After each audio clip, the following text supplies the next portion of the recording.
Oh, the preacher contributes very, very heavily to that, I think.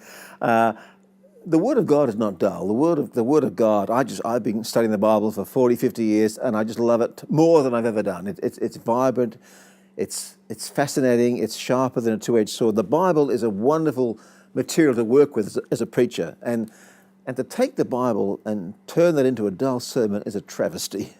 So the problem is the preacher, not the Bible. The great preacher Had Robinson said as a kid, he'd hear sermons.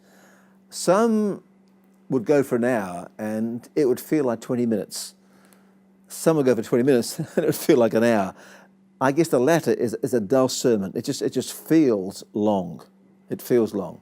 And you endure a dull sermon. Now, what are the features of a dull sermon? I think primarily it's a poorly prepared sermon. Hasn't begun well. It doesn't end well. It never ends. It goes on and on and on. It's not well structured.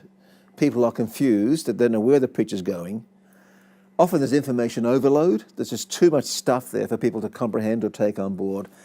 And it's delivered in a monotone, dry way.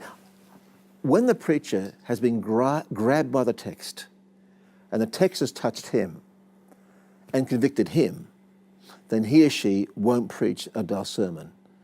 When the preacher has remained emotionally removed from the text, then the great danger is the dull sermon.